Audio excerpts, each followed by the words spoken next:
we were living in confusion, but at the same time we had the impression that there was another way to live. What it was we didn't know, but we felt it existed somehow, and this feeling had almost transformed us into different human beings. At least, that's what we thought.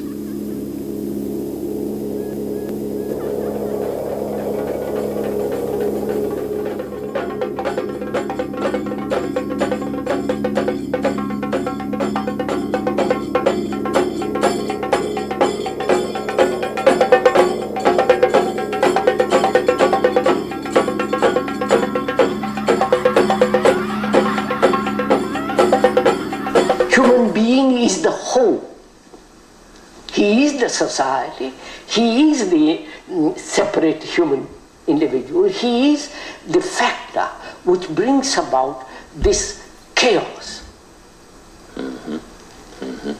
Yes, I'm following that very closely. He is the world and the world is him.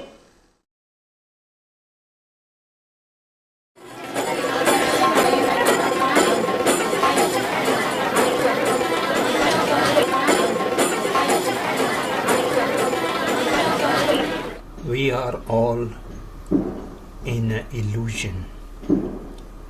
We have created a number of chaoses in the human society.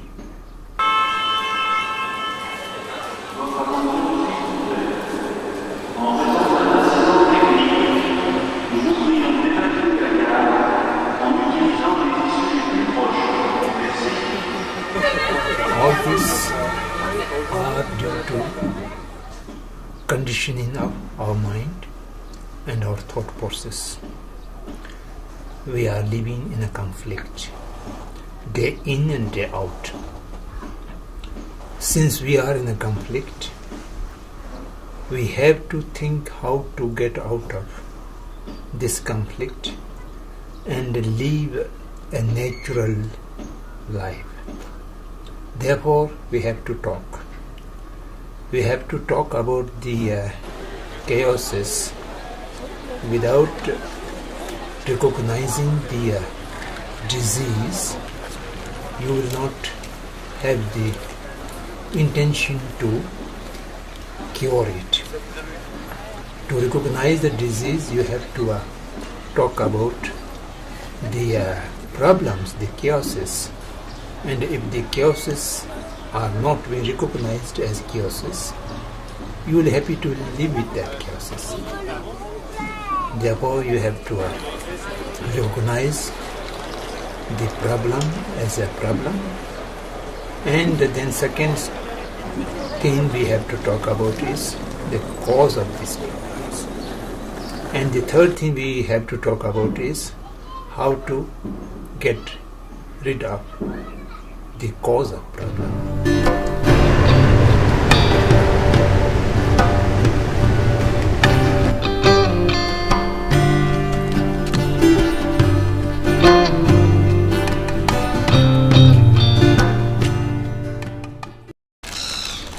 Consciousness is the continuity of stream which have the potential of understanding, potential of knowing, that is called consciousness. In this room there are 4 persons, and the 4 person has 4 individual consciousnesses, all in bondage, in conditioning. When we are awakened, we get the transformation or the deconditioning. Then these 4 individual consciousness will not remain in 4 parts. It will become it will emerge into the universal consciousness, the awakened consciousness. Like 4 rivers, all the 4 rivers in the nature of water, they are same.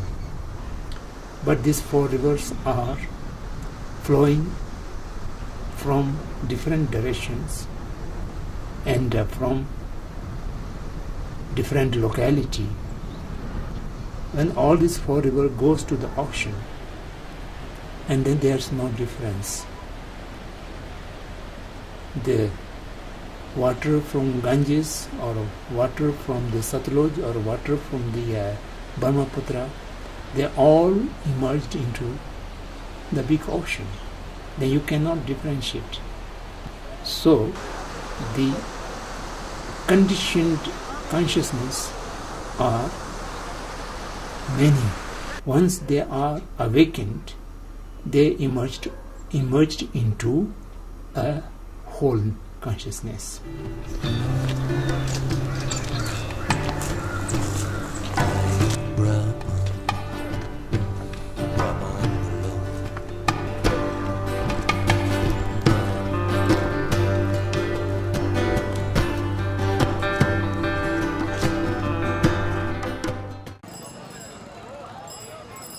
Century and the 20th century, there was a great change in human society.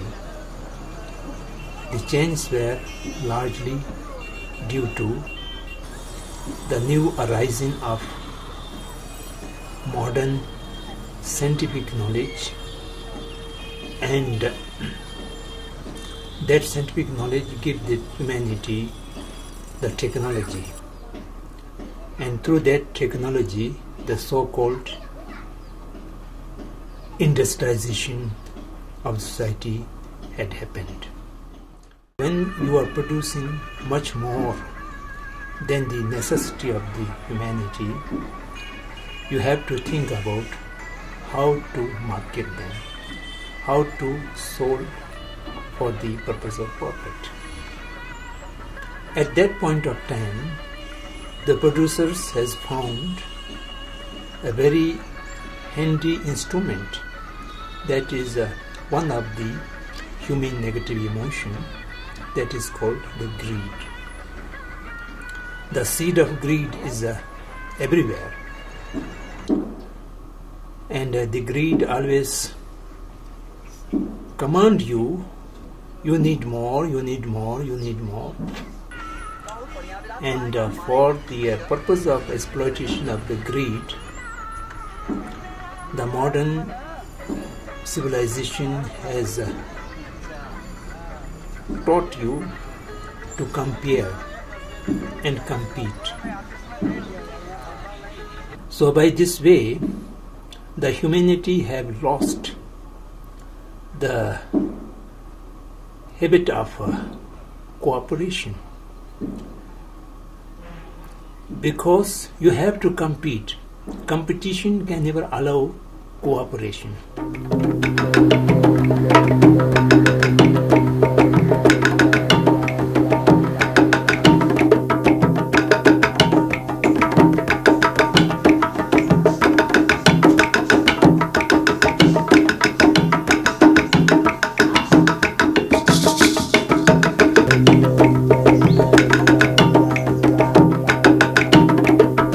Fear comes when there is no trust. Fear comes when there is no love. And fear comes where there is a ego, selfish motive. Then you are afraid of losing something, or you are afraid of not getting something. There's no ego, there's no desire for getting something, there's no desire for not to be losing something, then there's no fear. And there's no fear, there will be automatically love and trust. If you have the love and trust and the direct relationship between the heart and heart, then the communication can be established. So open mind and loving mind, that is the real instrument to communicate. Communication is only possible when you listen with full attention to the other, what he or she has to say. And for that purpose, you need an open and empty mind. That we have lost through the conditioning and through the competition. And therefore, we are not able to communicate with each other. And the modern society, you have so many external instruments and machines, but you are not able to develop the trust and love. So we are lacking in communication. You never have the opportunity and the energy both to communicate or to receive a communication. Both sides are full, absolutely full. Whatever you put more, it will overflow.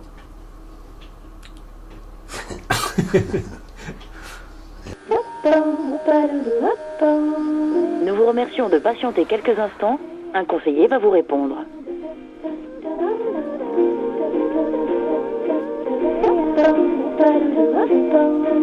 Nous vous remercions de patienter quelques instants. Un conseiller va vous répondre.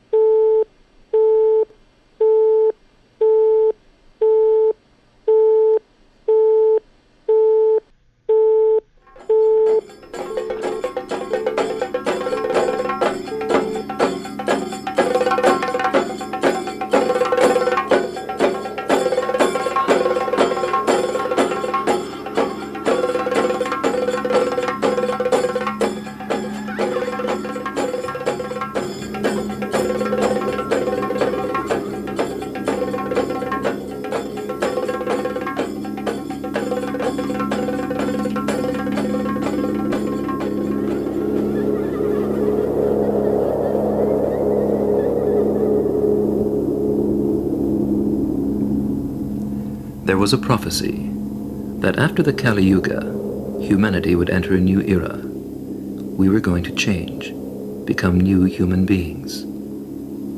Krishnamurti had abandoned the faithful who had proclaimed him the world teacher.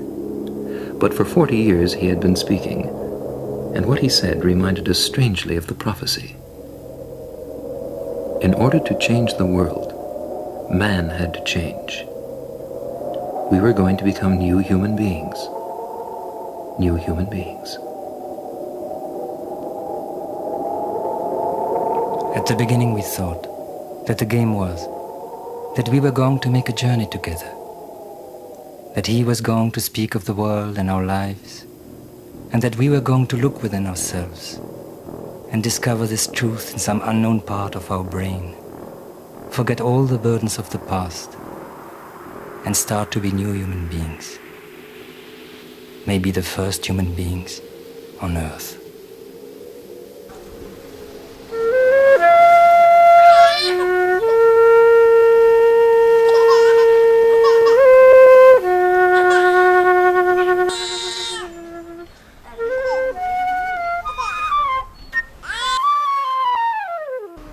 The humanity, the population is increasing day by day, but people become more and more lonely. They have lost a sense of relationship, sense of a community, and become more and more selfish and more lonely. And this process has resulted 4 great challenges in the world. The first challenge is inequality among the people due to economic conditions. The rich people are become richer and richer, then poor people are become poor and poorer. This statement is a true statement. So by this way, there is no way to remove the imbalance, the gap between the haves and have-nots. This is ever increasing. That is a big challenge, and that causes the discontentment in the mind of the have-nots. The rich people are ignoring the poor people, and the poor people are getting much in way and anger to the richer people. So this is the one of the challenges, one of the chaos we have in this society. And the second challenge with us is environmental degradation due to discriminate usage of natural resources and not cooperating with nature, rather exploiting the nature. We have disturbed the ecosystem and the balance of the environment. So the earth, the water, the seed, the plants, the air, everything is being polluted. Humanity can survive 30-40 days without any food, but no humanity can survive more than 48 hours without water, and no human being can survive more than 10 minutes without air to breathe. The air and the water is the absolute necessary for surviving, and these are being polluted. And how will protect our health and our body? You have to purchase water, and you have to, there is no far away the time you might have to carry the oxygen bags in your pocket wherever you go. This may become in the near future.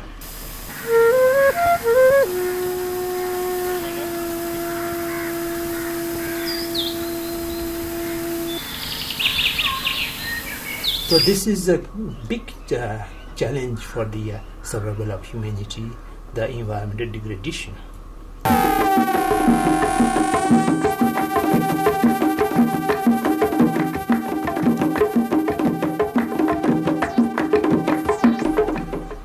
And the third challenge is direct violence.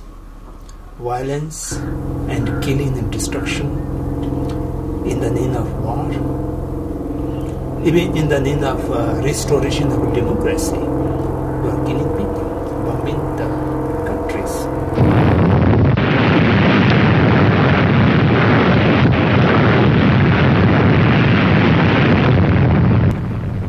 And for the territory, for the supremacy, there are so many wars in this world.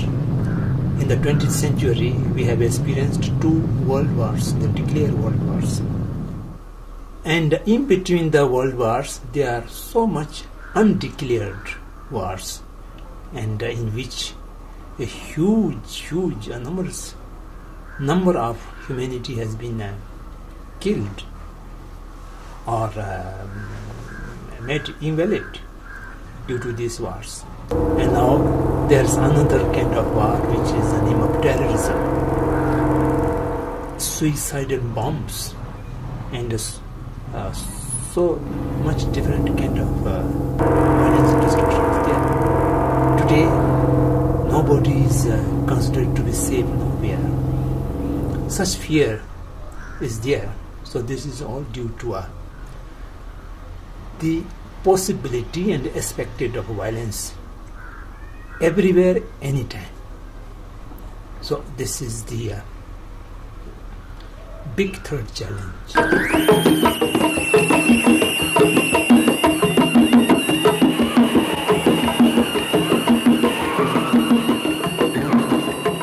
And the fourth challenge is rather very shameful. That is so-called religious intolerance. The world is very funny. If anyone is religious minded, he or she can never be intolerant. If there is intolerance, the person is no more religious person. Unfortunately, the essence of religions are being disappeared, and we have only the name and the institutions. And the name of religion and the institutions of religion are now being completely misused for division and violence of the people. Now, the new phrase, the civilizational conflict is nothing else. People are fighting in the name of religion, in the name of spirituality. That is most unfortunate part of the humanity.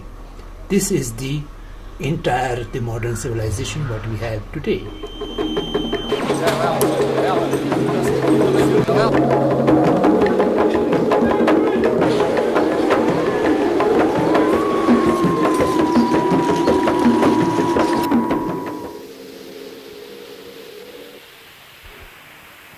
The game was that he was the teacher, and we were, well, those people who were living in the darkness of confusion.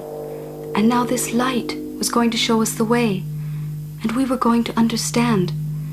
And with his help, we were going to have a really fresh look at our lives for the first time. For the first time.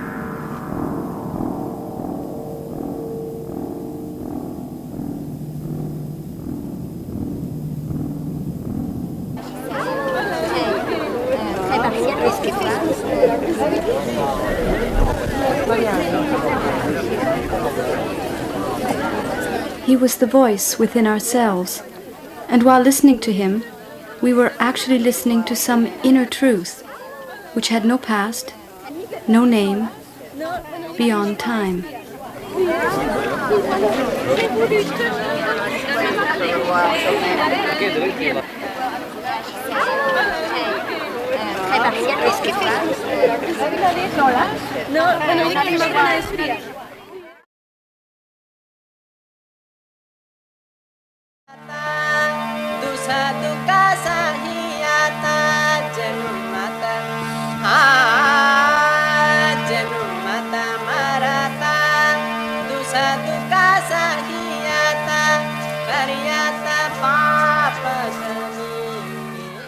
So all these challenges are just only due to the ignorance and the condition of mind and exploitation of human greed and human hatredness, and the whole is based on the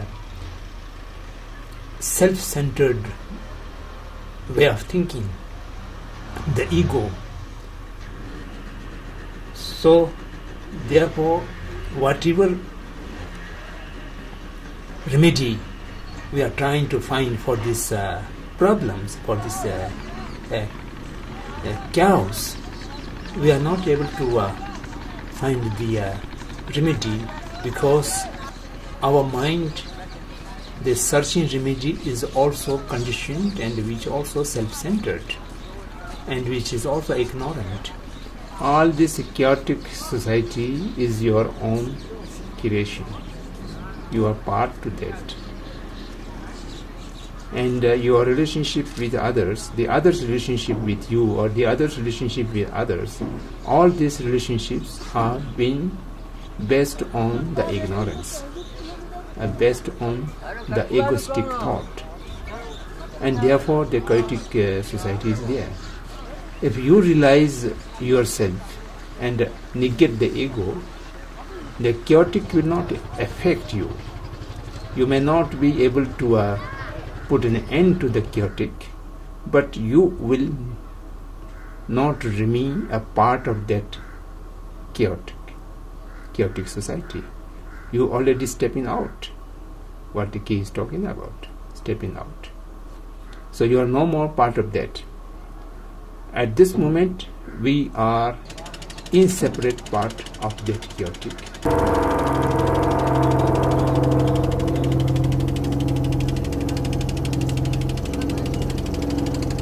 Yes, at this moment, the humanity is going on the direction of suicide very rapidly.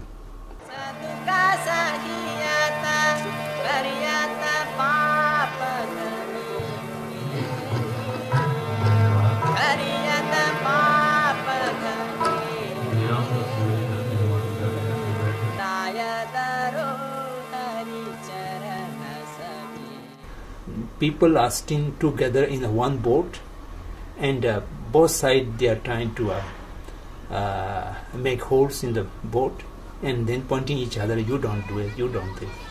So this is our situation.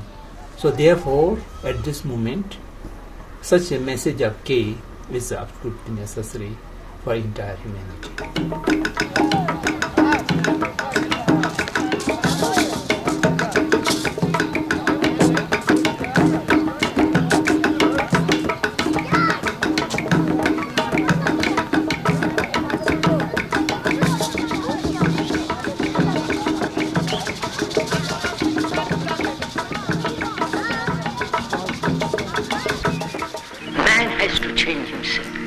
Because he is not the measure of himself. But he has to be completely aware of what he is, actually, not theoretically. What he is.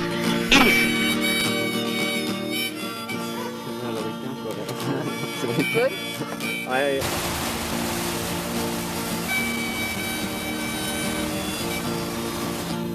He's just a man who sort of, I don't consider him as much as a teacher, as someone who points to things, truths if you like. He's not like Christ or Buddha. He's well, Buddha and Christ and people like that, they want followers so that they can teach their followers the right way of life and everything. Krishnamurti doesn't want any followers. He wouldn't like people to do anything. He's just asking them to be aware of or to look at the things that they do in their daily life that are inconsiderate. Everyone can't just all of a sudden become enlightened or whatever you want to call it. Can't become aware. He never says don't do this, don't do that. He never teaches you anything like that. Well, sometimes he says things like that, but he means in a joking way. Like all these people who come to the tent, they think, to the Krishnamurti tent, they think, oh, I've heard him say that thought does that and thought does that. I mustn't have thought anymore. I really mustn't have thought. But he has never said, or it isn't a fact, that thought is a bad thing and you shouldn't have thought. He said that when thought conditions the facts, in such as, I see the fact of that there, and then my thought comes in and says, oh, it's a tree. Then I haven't seen the tree, or what I call the tree. I've just seen my thought from yesterday when I saw a tree. I see a tree again and I say, oh, that's a tree.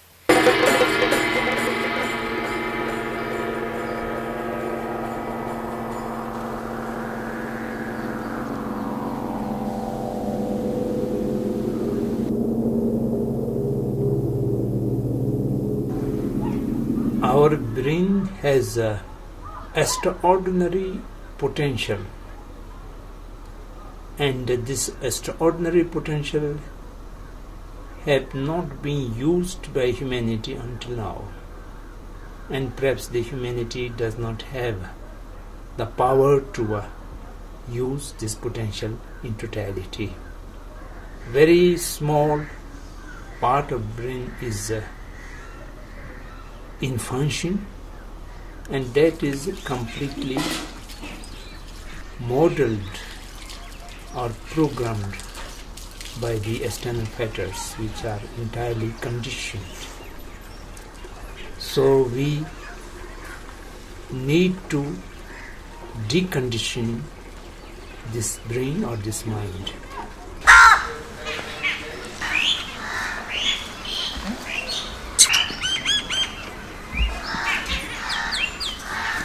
The conditioning is not a physical one.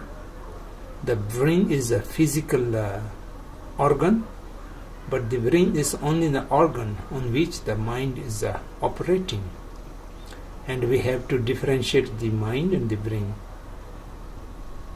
Brain is a physical, mind is a conscious.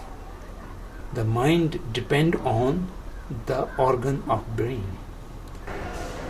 So when the organ is being programmed, the mind is also get conditioned. So this we have to understand.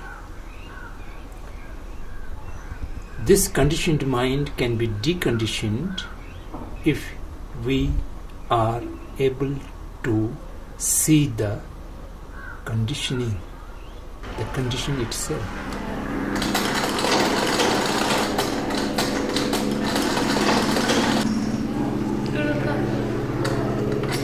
The only way to get out of it is unconditioned observation. Can you observe your mind? How it goes in the process of thought. You sit quietly and the entirety of your attention focused on your mind, the thought process, without interfering it, without interpreting it, without judging it, good or bad, but can you see the process of thought? This is a big question. I think this is the core of the entire case teaching. Yes. To focus on the process of thought.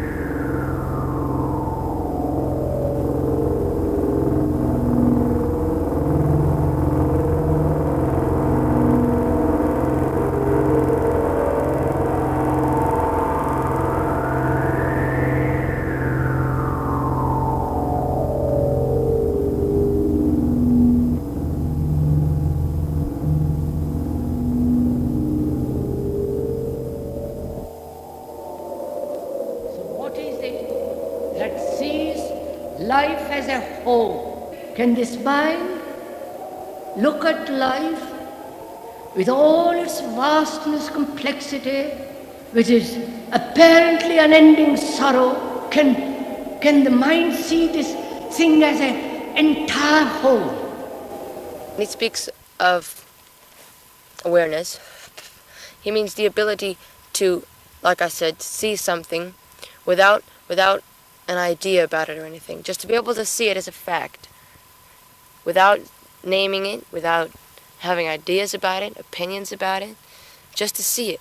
And to do that with everything, with what someone says, to be aware. If someone says, oh, you're a fool, to be aware of whether you are a fool. It isn't a teacher to me, he's just a friend, and who I can get along with, and who sees things, if you want more clearly, if he sees things in the light, well, it sounds very silly, in the light of truth, if you want. He sees things truly, not his ideas about things. He sees facts.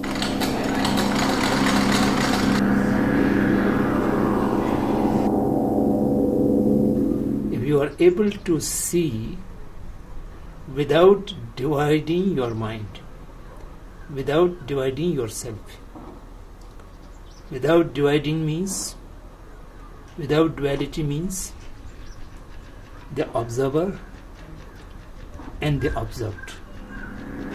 As long as the observer and the observed divided into two parts, there is no observation. There is no seeing of the thought process. Because you have only one instrument, that is your thought process. Your thought process has to watch your thought process.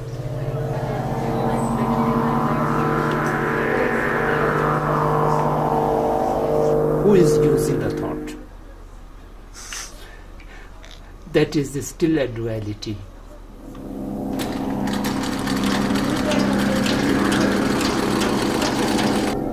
At this moment, the entire inner mind is only thought. We have no any other. So that thought should be trained in a way or channelized in a way to observe itself. And when it is observe itself, there will be the clarity, and that can be perhaps experienced.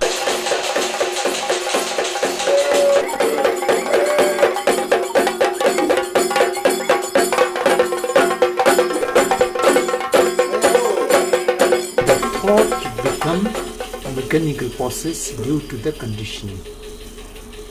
When the thought is deconditioned, then it will no more a mechanical process. It will be a flowering, awakening, and that awakening will end the thought, and only perception will remain.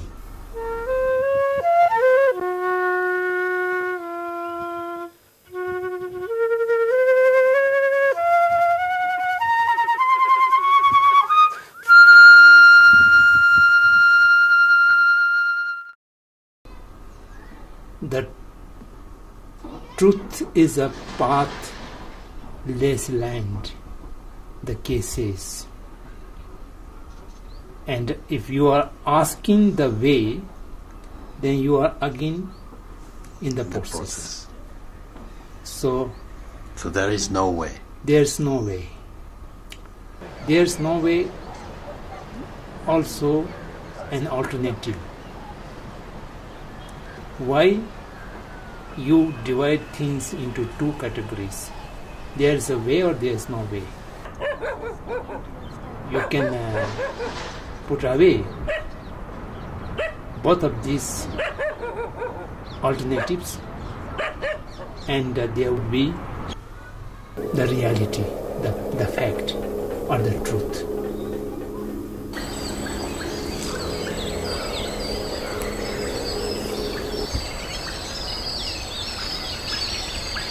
You observe with the thought, let the thought go wherever it goes, but the observer need not identify itself or need not separate itself from the thought, yet the act of observing can remain there.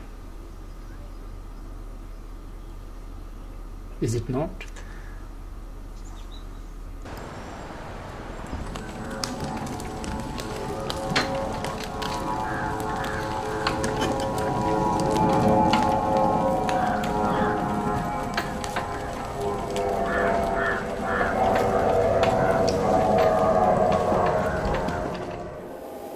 That's the only question. Can the mind look with an eye that is never spotted by the past? Can that mind, that brain, be still to observe? You have to give your life to this to find out. Because this is the only response, the only way out of this terrible brutality, violence, sorrow, degradation, everything that's corrupt. Can the mind, which is itself corrupt through time, can that all that be quiet so that it can see life as a whole and therefore no problem? When you see something as a whole, how can there be a problem? Problem only arises when you see life fragmentarily. Can the mind be free of the me to look at the whole vastness of life?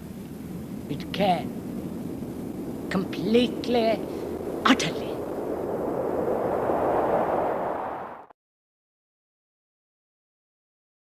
When the rishi sings and the love begins down the riverside, and the moon begins to shine, the peacocks scream. Freedom is absolutely possible, because the basic nature of our consciousness or our mind is free. The freedom is the basic nature of our mind. The cause and conditions of bondage, of the conditioning, is our own creation, not a creation of God or not creation of nature. It is our own creation.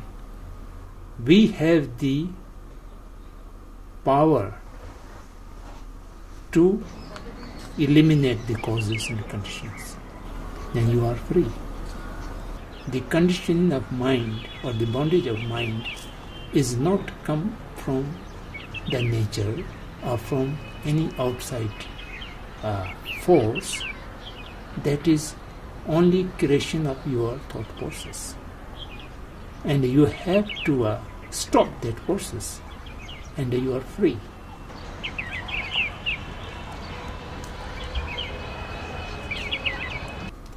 And in the modern civilization, we are always talking about the rights. And I would say the freedom is our birthright. And it is absolutely possible and in our own hands.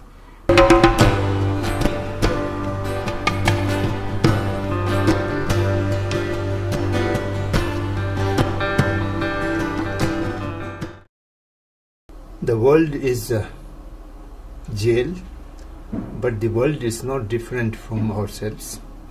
We have created the world, and we created it a bondage, a jail, a prison, and we ourselves are the prisoner, and we are unable to unlock the prison because our thought process could not see its limitations, could not see its conditioning.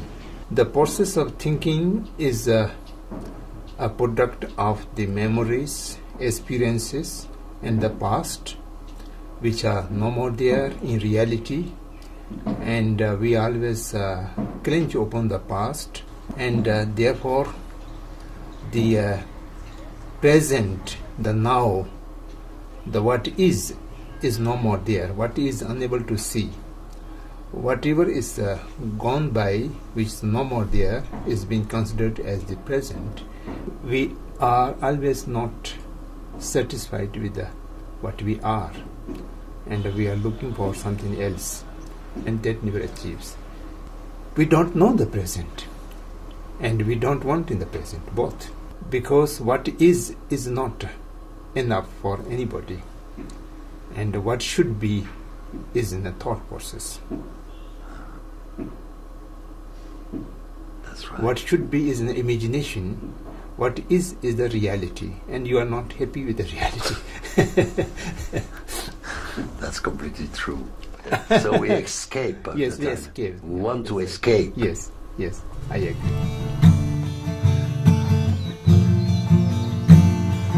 Bam bam.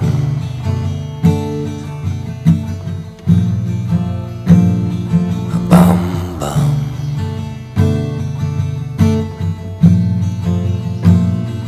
Bam bam.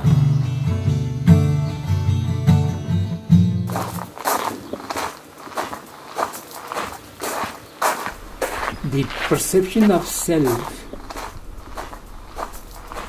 can only be achieved when you completely come out of the present projection of self in the image of ego. So ego means the creation of thought, but when the negation of ego does not mean negation of the self. The self, interdependently originated self, who is experiencing the misery, who is experiencing the pleasure, all this, the person is there, but the person is not the creation of thought. The creation of thought is the mixing up the real self with the image of self. Due to that mix up of the image and thought process, then you divide the self from the other. Then you divide the things, mine or his. If you remain the real self, then there is no division.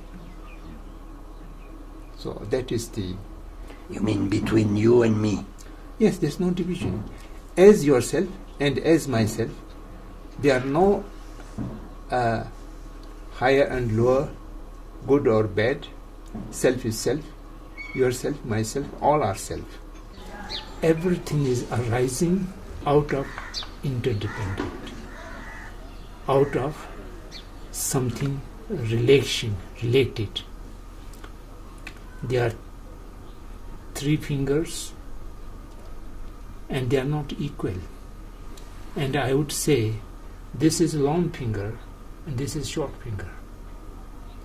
Then it goes there. Then this is long finger and this is short finger. So it is alone. I can't say it is long or it is short.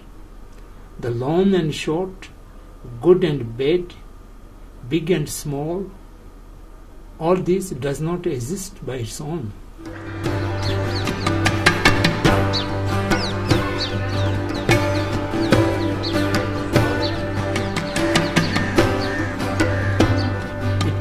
It just exists in a relationship. In relationship, it just exists in relationship. So once there's a way to know ourselves. There's a way to know ourselves. In the mirror of the other. In the mirror of the other. Yes, I do.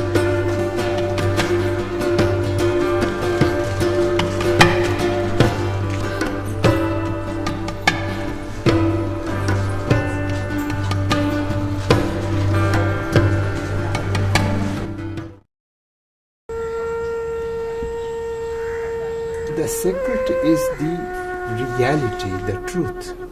That is the only secret. And that means the things as it is, at its own nature. That is the secret. That's secret because that is. And we have made something all different, altogether different through our imagination and through our thought process. Otherwise the white is white. It is. So that is secret. And the black is black. And there's no need of all the imagination or all the images or the pictures. That is not the reality. It's all in your mind. When you realize the self, the division goes away. The division goes away, then there will be no hate. There will be no anger. There will be no envy. The mindset becomes completely pure, caring, and understanding.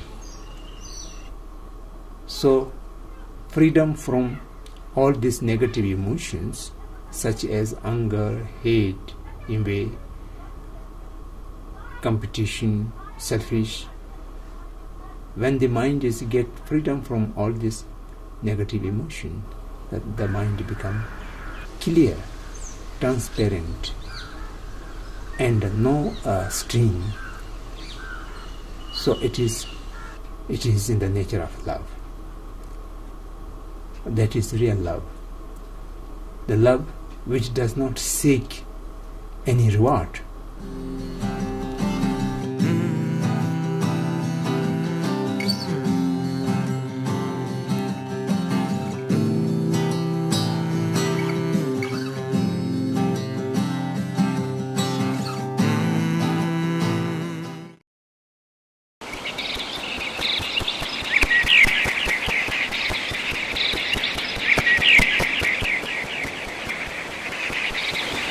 What is death? Nobody knows. Because no one has the experience. I don't have experience of death. So I can't tell you what is death. Shall see when we meet the death, but we will not be there to tell what is death again. So that's the problem. It will always remain a mystery, a secret. Yes.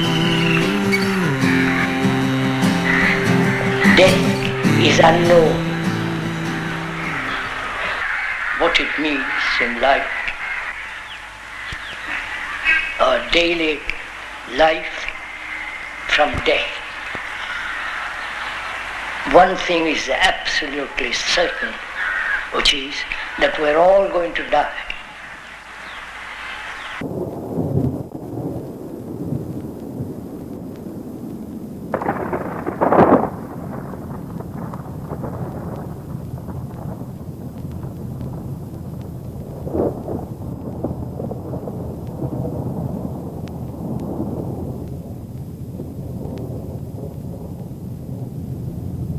Death means to end your anger, your jealousy,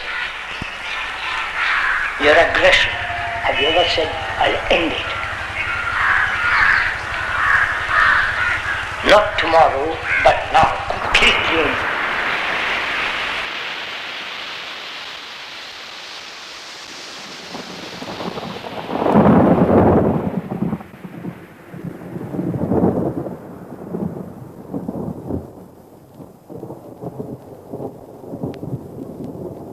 That death in generally means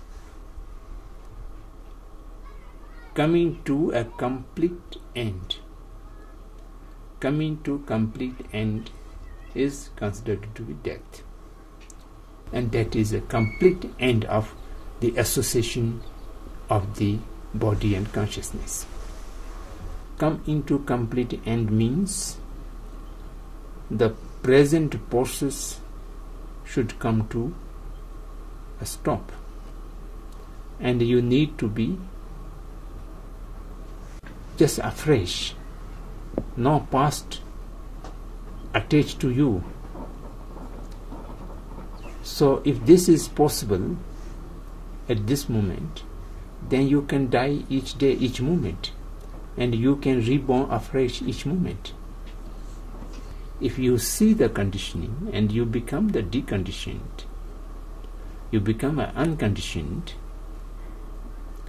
then you are free.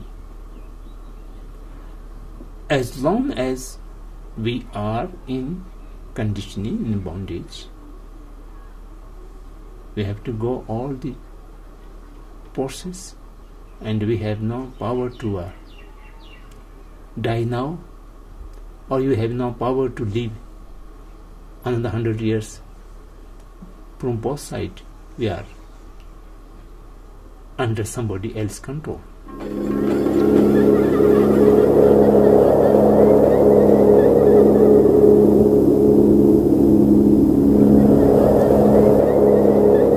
Others doubted whether any change was really possible. Maybe we were monsters, and only monsters. Maybe our very nature was violence, and we were bound to destroy ourselves more and more. Maybe the Master was a monster too, from a prehistoric age. But those who had these doubts never asked the question. Who could have answered them?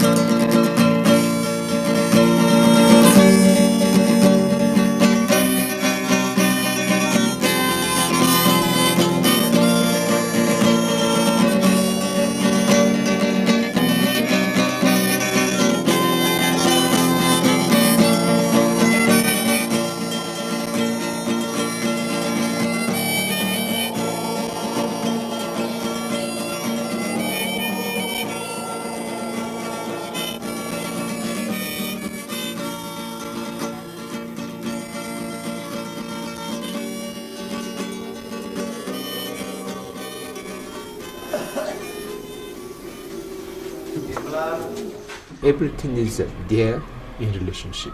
So myself can be understand or can be seen in the mirror of the relationship with other. Good relationship, bad relationship, friendly relationship, or hostile relationship. Whatever relationship may be there, that relationship identifies you, and not only identifies you, it makes you good, bad, worse, better, whatever it may be, that all can be defined in relation. So the relationship is the relativeness is the only way to make things to exist. We are the world and the world is we. Somebody abuse you, you just react angrily. He has abused me. The me is somewhere very independent and very solid. So that kind of illusion, that is the root cause of all the misery.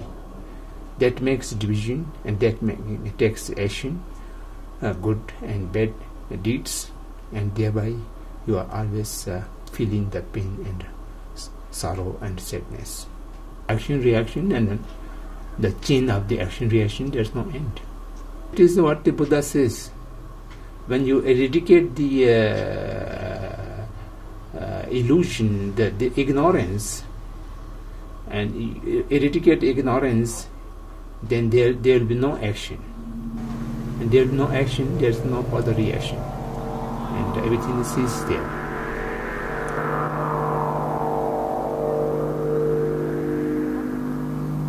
Then you will find very naturally and very easily there is a quality of stillness in the mind.